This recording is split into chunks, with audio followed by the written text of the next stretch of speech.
एक पशुपति व्रत होता है और वो व्रत ऐसा है कि उस व्रत को 5 सोमवार करना चाहिए, कोई से भी 5 सोमवार, जिसमें तुम्हारी मर्जी पड़े। ऐसा कौन सा काम है जो पशुपति व्रत से नहीं हो सकता? जब पशुपति अस्त्र मात्र भगवान राम के तरकश में रखे होने पर लंकाधिपति रावण के प्राण निकल सकते हैं, तो जीवन का वो कौन सा सुख है जो पशुपति व्रत से प्राप्त नहीं हो सकता? बस उसका नियम है, 5 सोमवार करो। बीच में अगर तुम्हारा कोई काम अड़ गया, रजोधर्म आ गया, कोई व्रत तुम्हारा पड़ गया, छठ पड़ गई, तीज पड़ गई, चतुर्थी पड़ गई, एकादशी पड़ गई, या तुम कोई व्रत करते हो वो उस दिन पड़ गया, तो उस व्रत को छोड़कर अगले व्रत को गिना जाता।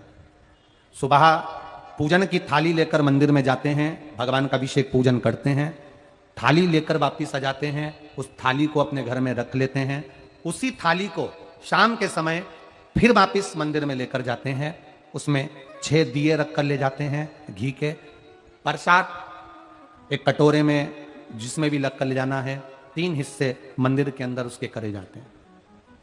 दियों को मंदिर में जमीन पर नीचे रखा जाता है, 6 दियों को प्रसाद के 3 हिस्से कर दिए जाते हैं, शिव जी की पूजन कर दी जाती है, पूजन कर कर प्रसाद के 2 हिस्से मंदिर में रख दिए जाते हैं, जो कागज ले गए, दोने ले गए, पात्र ले गए, उसमें 2 हिस्से वहीं छोड़ दिए जाते हैं, 1 हिस्सा थाली में रख लिया जाता है, 5 दिए जो जलाए हैं वो वहीं रखे रहने दो, 1 दिया जमीन पर से वापिस उठा लो, जिसको जलाया नहीं है उसको थाली में रख लो, शंकर भगवान से प्रार्थना करो, बाबा आज मेरा पहला पशुपति व्रत है, भोलेनाथ आप स्वीकार करना, मेरे मन की कामना ये है बाबा जिसके कारण मैंने ये व्रत किया है। व्रत का बोलकर, दिया लेकर, प्रसाद का 1 हिस्सा लेकर, थाली लेकर वापिस अपने घर पर आओ। घर के दरवाजे में जब अंदर प्रवेश करो, सीधे हाथ की ओर बाहर घर के बैठ जाओ, घर की ओर मुख करो और सीधे हाथ की ओर बैठकर घर की ओर मुख कर कर वहीं पर 6ठे नंबर का जो दिया लेकर आई हो उसको जला लो, बाबा से यहाँ प्रार्थना कर लो, भोलेनाथ मेरा कार्य ये है, इसको सफल करना। घर में प्रवेश कर जाओ। भोजन करते समय सबसे पहले जो प्रसाद का 1 हिस्सा तुम मंदिर से लाई हो, पहले उसको भोजन के समय पर पहले उसको खाओ, इसके बाद फिर भोजन करो। अपने प्रसाद के हिस्से में से किसी को प्रसाद नहीं देना। प्रसाद भगवान के मंदिर में जब बनाकर लेकर जाओ, कढ़ैया में, भगोनी में उतना ही प्रसाद बनाना जितना प्रसाद मंदिर जाएगा। आप 1 कटोरा भरकर ले गए और थोड़ा सा कढ़ैया में छोड़ दिया तो आपका व्रत सफल नहीं हो पाएगा।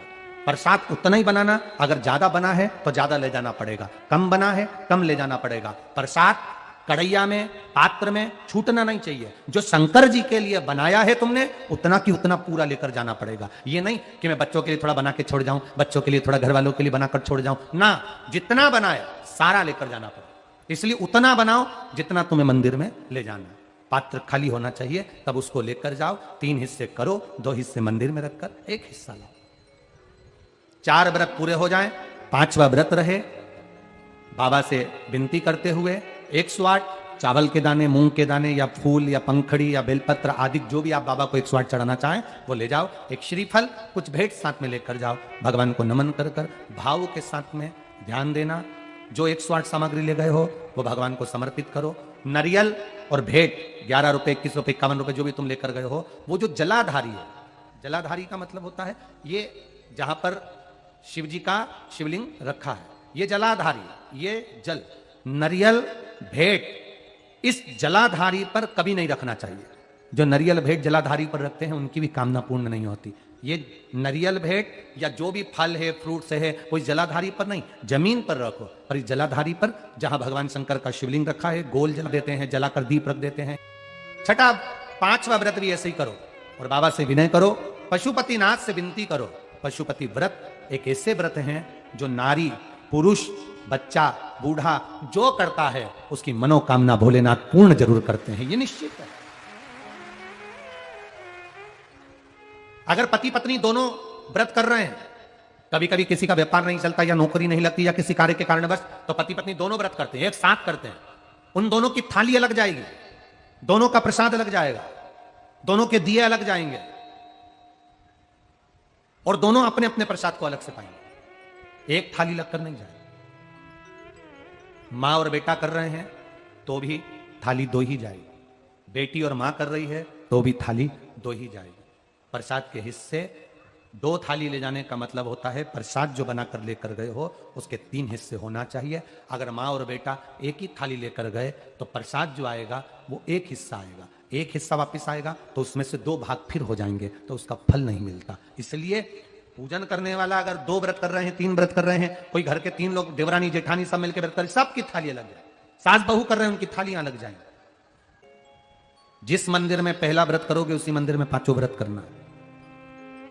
मायके चले गए हो, सोमवार का दिन पड़ गया, तुम्हारा व्रत था, उस व्रत को माना नहीं जाएगा। मायके गए हो तो मायके में आराम से खाओ पियो मौज करो, अपनी जिंदगी आनंद में जियो। वापिस जब आओ फिर वापिस व्रत करो, पर गिनती 5 ही रहेगी, 5 से ज्यादा। हाँ, कभी कभी फाइल अगर ज्यादा मोटी होती है तो इसको दबाने में समय लगता है। कभी कभी 3 महीना इंतजार करा, व्रत करा और पूर्ण नहीं हुआ, समझ लेना कुछ ना कुछ बाबा को बुलाने में कमी रह गई होगी, कहीं अहंकार आ गया होगा, प्रसाद बनाते समय कुछ भूल हो गई होगी, दिया मंदिर में भूली आई होंगी, या कुछ कारण हो गया होगा, कुछ ना कुछ हुआ है। देश विदेश में रहने वाले प्रत्येक सनातनी भाई बहन इस व्रत को करते हैं और मनवांछित फल मेरा भोलेनाथ पशुपतिनाथ प्रदान करता ही करता है।